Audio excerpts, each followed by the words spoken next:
Hello again, everybody. Welcome to another exciting episode of Random Blogging. So today I'm going to go on a rant. Mostly because, for those of you who don't know, apparently this just happened today. Um, but there's a website. It's called Reddit. It's a giant message board that I have tried to get into it. It takes a little bit of time to kind of get used to how everything works on there, so I'm still not very good at finding things that I want or understanding subreddits or anything like that. Like, on a whole, it doesn't make a whole lot of sense to me, but I understand the power and the magnitude of this website. To be perfectly honest, I think, Mike Krahulik, I think it was, mentioned that he no longer subscribes to traditional games journalism when he wants game news. He goes to Reddit because half the time these game journalists and things like that are actually quoting Reddit and getting their scoops from Reddit because that's where everything goes. You can find a lot of crazy things on Reddit. So anyway, what happened earlier today, I believe, Reddit decided to ban some accounts for, I can't remember the exact phrasing, but it's basically accounts that were, I guess, promoting hate speech type stuff. And one of the accounts, or one of the subreddits that they banned was something to the effect of "fat people hate" or something like that. It was basically a Reddit where people went in, posted pictures of people that are overweight, and then ridiculed them and called them horrible names, and it was just a hate speech subreddit. And some people think this is a great thing. A lot of people think this is a horrendous thing. And one of the things that keeps getting thrown around over and over and over and over and over again is the right of free speech. For those of you that don't live in the United States, the right of free speech is something that probably, I don't know, I'm going to take a guess here. I can't back this up with any numbers, but this is just from what I've observed. Probably 90% of the people that claim the right of free speech have no idea what they're talking about. And they incorrectly believe that it gives them the right to say whatever they want without any consequences. It doesn't. So today we are going to do something kind of weird, and I'm going to actually talk about the First Amendment as it applies to free speech and the idea of the separation of church and state, because that's another thing that always gets thrown around, and they're actually both from the First Amendment of the U.S. Constitution, which we claim the first 10 amendments to the Constitution. We call them the Bill of Rights. And we claim everything in there as our right. It's an American thing. I'm fairly certain that there are a lot of other countries that have similar things to that. However, it's something that's very near and dear to Americans that most of us don't actually understand any of it. And we will take little bits and pieces of it and misinterpret it to defend whatever it is that we want to. So let's talk about the First Amendment. The Constitution itself is an incredibly interesting document because it's what's called a living document. It was designed to be changed based on what was happening in the world. It was designed to be a list of kind of rules and definitions of how our government works. And one of the things that they did after they finished writing it is they put in 10 amendments to kind of show people, by the way, anything that's in here, if it doesn't work anymore, we need to fix it. That's the whole purpose of a living document like this. And because of it, it's become a very powerful document in American history and in American government. The fact that we can change the rules whenever we think that the rules shouldn't apply anymore is phenomenal. It gives us the ability to evolve as a culture, and it's a great, great, great thing. The First Amendment, and I'm actually going to read it verbatim from archives.gov. Anything that is .gov is actually run by the U.S. government. It tends to be fairly accurate when dealing with government documents, like the Bill of Rights. This is the actual First Amendment to the United States Constitution. Amendment 1. Congress shall make no law respecting an establishment of a religion or prohibiting the free exercise thereof, or abridging the freedom of speech or of the press, or the right of the people to peaceably peaceably to assemble and to petition the government for redress of grievances.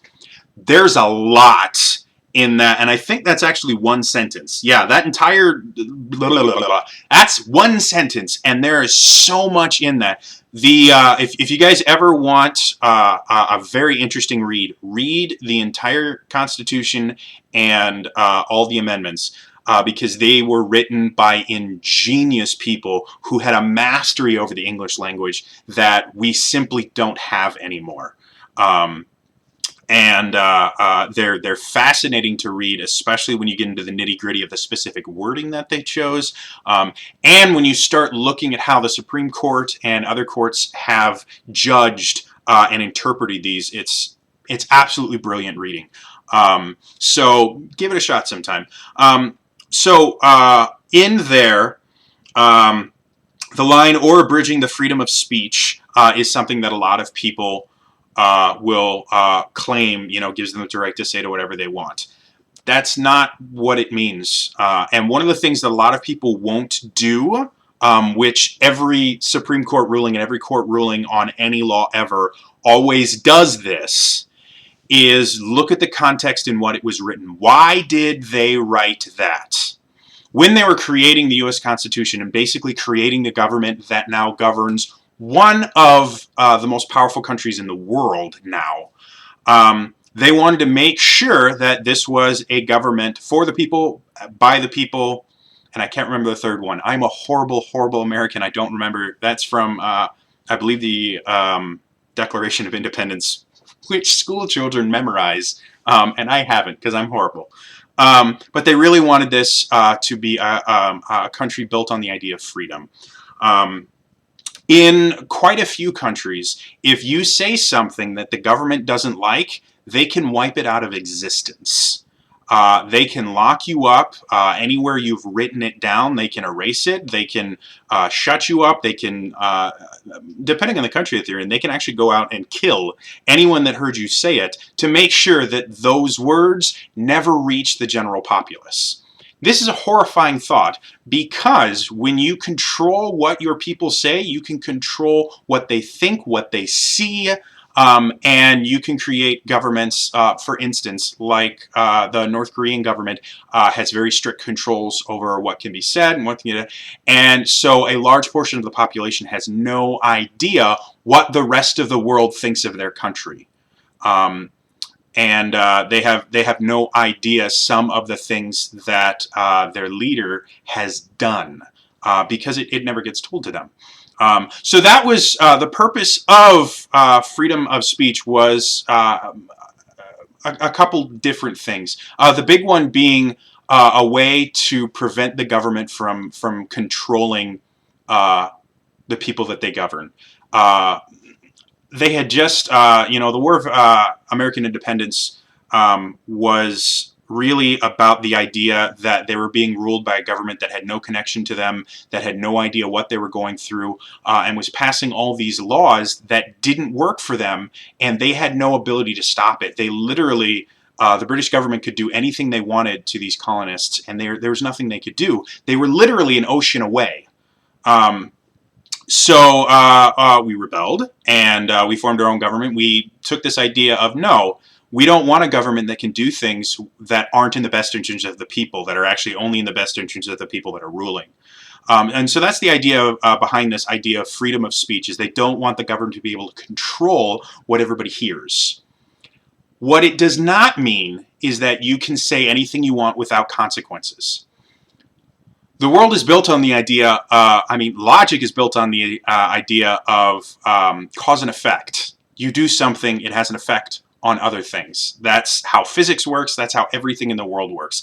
A lot of people that misunderstand this think that means, whoa, my speech is free, I can say whatever I want and you can't yell at me for it. No. All that means is that the government cannot silence you because they don't like what you're saying. Now, the Supreme Court has ruled there are certain situations where the government can stop you from saying certain things, due to public safety or other things like that. The idea of yelling bomb on a crowded plane, you can be arrested for that. That's not a squelching of free speech. That's for other people's safety, because they can flip out when stuff like that happens and people can get hurt. There are a few other instances that I'm not going to go into, but for the most part, all the freedom of speech in the First Amendment to the U.S. Constitution means is that the government cannot silence you because they don't like what you're saying. That's all. Private companies are not held to that whatsoever. There was recently, I just read it in my Facebook feed, there was a, I think it was a principal that just got, he didn't technically get fired because he's still employed by them, but he's no longer a principal at this school because he went on Facebook and made a comment about that there's a video that's going viral right now that shows a police officer slamming an African-American girl to the ground and pulling his gun on a bunch of other teenagers that were at a pool party. And it's causing a lot of controversy because that's the big thing right now. And I'm not going to get into who was right, who was wrong.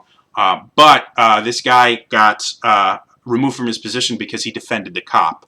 And he said, hey, he had every right to do what he did. I commend him for that, was the gist of what he said. And a lot of the students took massive offense to that. And they complained to the school board, and the school board went, no, we have rules that say that our faculty and staff have to abide by certain rules. Even though it was on his personal Facebook page, it has affected his job and theoretically could get him fired outright. Right now, all that's happened is he's been removed, and they, at least from the article I read, they're going to reassign him somewhere else in the school district.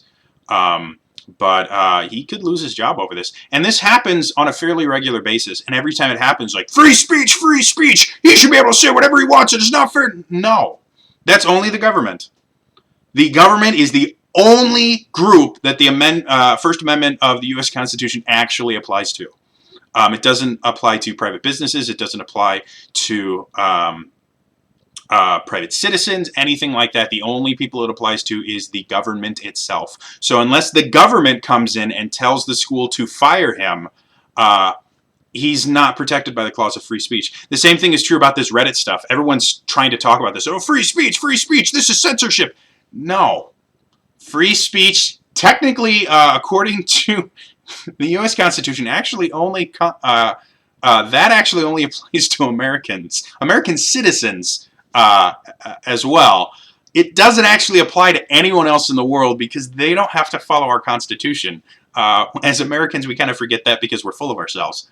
But yeah, it doesn't actually mean anything. And Reddit is a private business. They're allowed to censor whatever they want, however they want.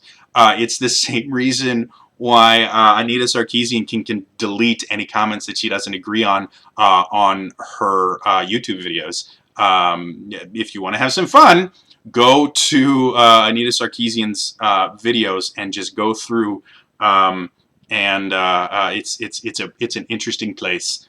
Very much an echo chamber, or at least it was the last time I went there. I have no idea if it still is now, or if she even has comments enabled anymore. But yeah, it's private citizens, private businesses, public business, stuff like that. They actually do not have to do anything about free speech. They can censor you as much as they want, and it's 100% legal, and it's 100% fine. There's nothing wrong with in a place that you own, that you created, saying, hey, listen, I don't want you saying stuff like that. So if you're going to say something like that, you can't be here. That is 100% fine. There's nothing wrong with that. Now, does it create echoing chambers like I described before? Yes. And if you're not careful, you can create these echo chambers where you just keep getting reinforced by people that agree with you, and you get to the point where you are so deluded by your own message that you cannot listen to anyone that doesn't agree with you anymore. And that's a horrible, horrible thing.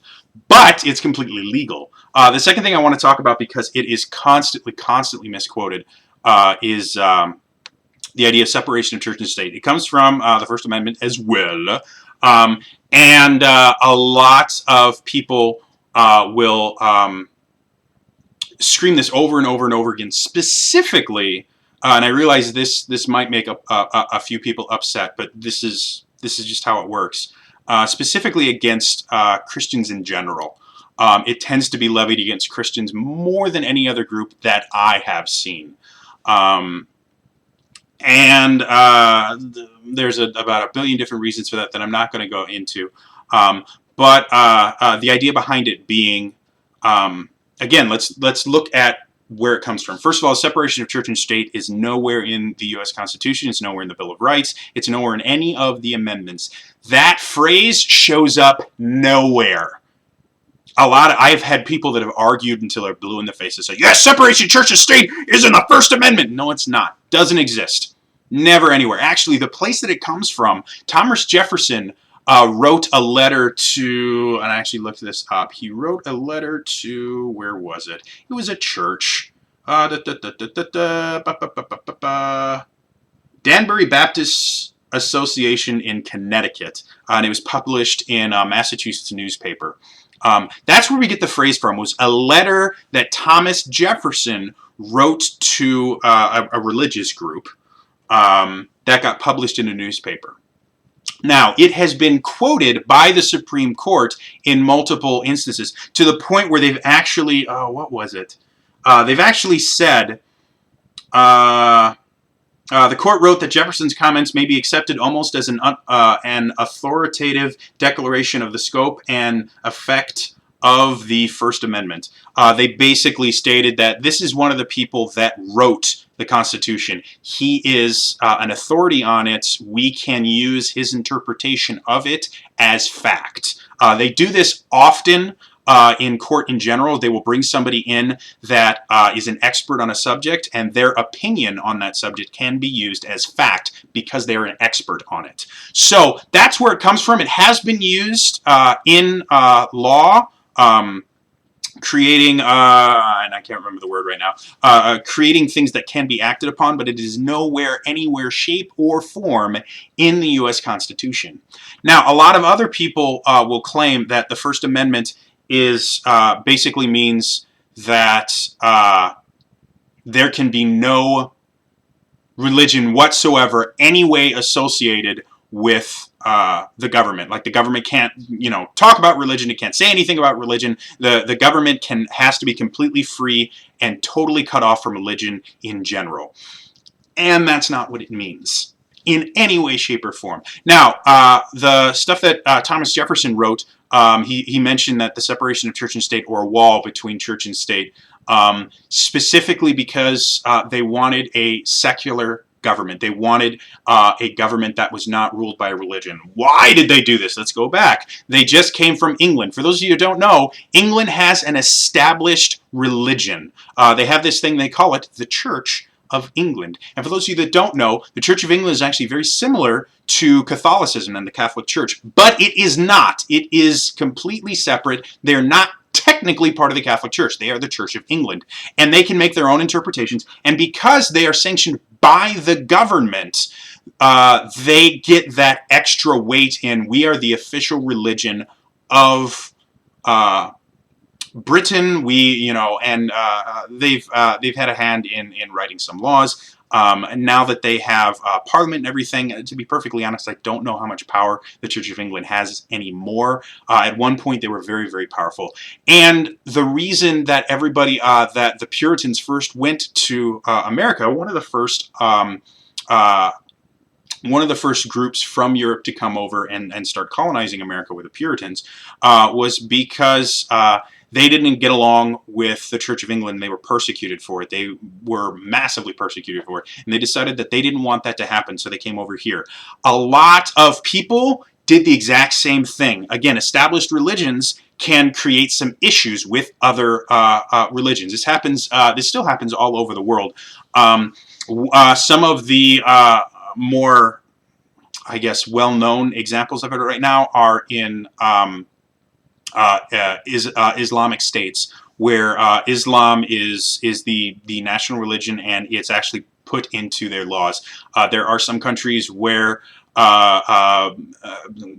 being homosexual can get you killed, adultery can get you killed, switching religions can get you killed, all these things, and it's 100% legal because it's part of their government system. The Founding Fathers didn't want that happening. They didn't want people to come over here and feel like their chosen belief structure was lesser in any way. They wanted people to be able to believe what they wanted, to be able to practice any way that they wanted to. And so this amendment was specifically designed to keep the government from choosing a religion and saying, this is the national religion of the United States. And it's actually pretty clearly stated there exactly that thing. It says very specifically, Congress shall make no law respecting an establishment of religion or prohibiting the free exercise thereof. Very, very amazingly well-worded statement. It says two things, basically. Congress will not declare, hey, we are going to decide, sorry, there are like flies and stuff. That's why I keep doing this. I hate summer in general. Just because of bugs. Everything else but summer rocks.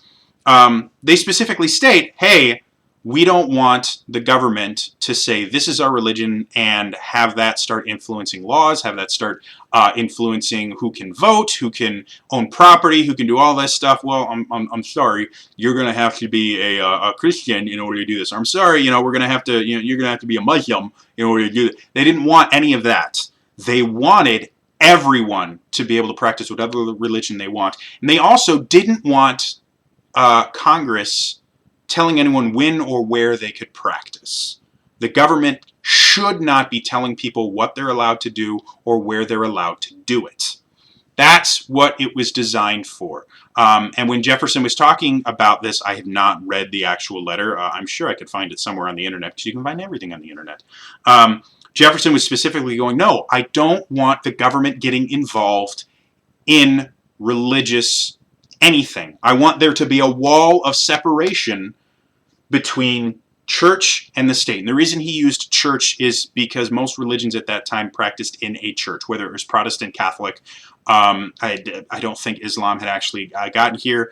And Judaism, technically they go in a synagogue, but church was the common phrase. Even though most places of worship now have very, very different names. Islam is a mosque. Judaism is, again, a synagogue. Catholicism and Protestant beliefs are all churches. And I have no idea about other things. But church is the accepted term of a holy place of worship. So that was the purpose behind it. And it has been interpreted differently throughout the years by the Supreme Court. Again, you want another really, really interesting read, go look up all the different times the Supreme Court has talked about separation of church and state and First Amendment stuff as they apply to religious freedoms. Really, really interesting. And again, the people that get on the Supreme Court, whether you like them or not, are insanely intelligent beings. They have to be to get that far in something that is that complicated. Law is unbelievably complicated. So they're very, very good at what they do, and they have a mastery of the English language that 99% of people that live in this country do not. They are ahead above, and they are brilliant. Reading court cases and that is unbelievably boring. I'm not going to tell you it isn't. But it shows a mastery of the English language that we don't have. And so if you want to read stuff written by people that know what they're talking about, read the Bill of Rights, read some of the findings of the U.S. Supreme Court. It's really, really dry, but every single word is chosen on purpose. So what a lot of people think that means is that, and this is how it's interpreted by the layman over and over and over again, you can't pray on public property because separation of church and state. You can't have the Ten Commandments on government property. Separation of church and state! And this is something that happens over and over and over again. You see this a lot in schools, where I actually just read an article where students were prevented from praying during lunchtime and during their free periods in school because separation of church and state! That is not what it was designed for. To be perfectly honest, that is going against the entire idea of it. Because if the government is telling people when and where they can or can't pray, they are prohibiting the free exercise thereof. They're prohibiting people from exercising their right to practice their religion where they want to.